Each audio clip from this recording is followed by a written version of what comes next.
আসসালামু আলাইকুম ওয়া রাহমাতুল্লাহি ওয়া বারাকাতুহু।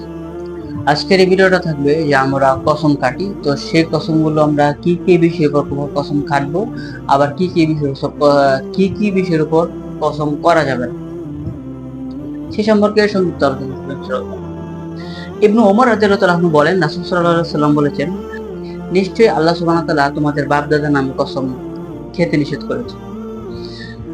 যদি তোমাদের কসম কাটতেই হয়, তাহলে সে যেন আল্লাহ নামে কসম কাটে, আর না হয় সে যেন চুপ থাকে। এই হাদিসের ভারসাম্য থেকে বোঝা যায় যে আমরা আল্লাহ ব্যতীত অন্য কোনো কিছু নামে কসম কাটবো না। আমাদের দেশে অধিকাংশ মানুষ ছেলের কসম কাটে, মাথায় হাত দিয়ে কসম কাটে, চোখের কসম কাটে, কোরআন মাজিদের উপর স্পর্শ করে কসম কাটে, কাবা শরীফের গিলাফ ধরে কসম কাটে। এগুলো সম্পূর্ণ কসম কাটা হচ্ছে শিরিক। এগুলো সম্পূর্ণ কসম কাটা হচ্ছে নিষেধ। কেননা আল্লাহ নবী বলেছেন, আল্লাহ নবী বলেছেন এসব কসম খেতে নিষেধ করেছেন। রাসূল সাল্লাল্লাহু আলাইহি ওয়াসাল্লাম আরো বলেছেন, তোমরা আল্লাহ দ্রোহী বা প্রতিমার নামে এবং তোমাদের বাপ দাদার নামে কসম না করতে, কসম খাওয়া থেকে বিরত থাকতে। আল্লাহ দ্রোহী প্রতিমা, প্রতিমা প্রতিমা কি? প্রতিমা হচ্ছে যদি কেউ মূর্তি, ভাস্কর্য, আপনার এগুলা ছবি মূর্তি নামে এগুলো থেকে কসম কাটতে আল্লাহ নিষেধ করেছে।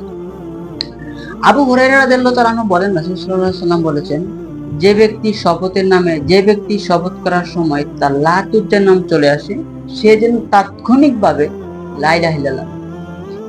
এই হাদিসটা আগের হাদিসের সাথে অ্যাডজাস্ট, বুঝতে পারবেন যে প্রতিমা কি আর লাত উজ্জা কি।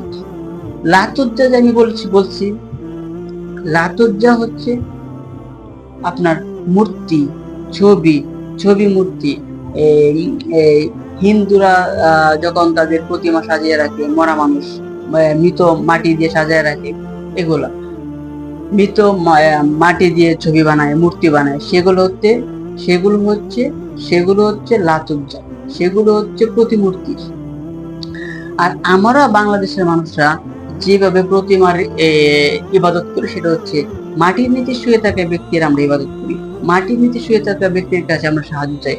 তো এগুলো হচ্ছে আপনার শিরকি কাজ, আর এগুলো থেকে আল্লাহ সুবহানাহু ওয়া তাআলা বিরত থাকতে বলেছেন, কঠিনভাবে বিরত থাকতে বলেছেন। যে তোমার যদি কসম লাতুজ্জা নামে হয়েই যায়, তাহলে যেন তোমার তাৎক্ষণিক লা ইলাহা ইল্লাল্লাহ বলো।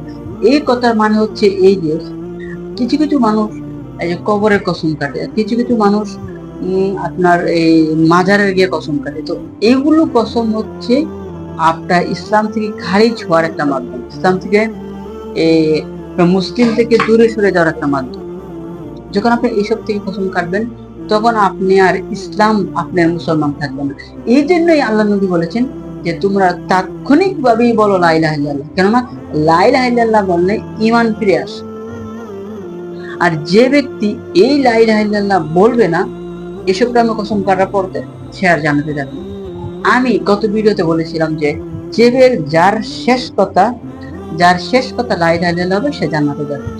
যদি আপনার শেষ কথা লা ইলাহা ইল্লাল্লাহ করতে চান, তাহলে এসব মাজারে গিয়ে মানত করা, মাজারে গিয়ে টাকা দেয়া, মাজারে গিয়ে আপনার কসম কাটা, এসব যত কসম আছে সব কসম থেকে আপনাকে বিরত থাকতে হবে, এবং সব কসমকে আপনাকে মাটির সাথে মিশে দিতে হবে।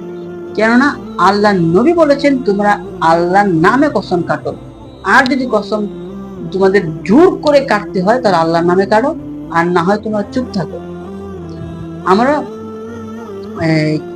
কিছু কিছু আমরা এই কয়েকটা হাদিস থেকে বুঝতে পারলাম যে আল্লাহ ছাড়া অন্য কারো নাম শপথ কাটা যাবে না, কসম করা যাবে না।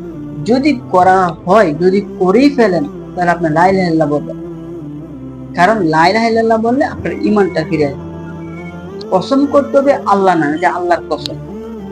তো কসম যে আপনার কিভাবে কাফারা দিতে হয়, সেই ভিডিওটা ইনশাআল্লাহ পরের একটা ভিডিওতে আমি আপনাদেরকে বলবো, যে কসম কাটা হয়ে গেছে, এখন সেটা কাফারা কিভাবে দিব। ইনশাআল্লাহ আল্লাহ যেন আমাদেরকে এসব কসম থেকে আল্লাহ যেন আমাদেরকে দূরে রাখে। যেমন আমরা বাবার মায়ের হাতে কসম কাটি, ছেলের মাথায় ধরে কসম কাটি, এসব যত কসম আছে আল্লাহ ছাড়া, সব কসম থেকে যেন আল্লাহ আমাদের বিরত রাখে। আল্লাহ আমিন। আসসালামু আলাইকুম ওয়া রাহমাতুল্লাহি ওয়া বারাকাতুহু।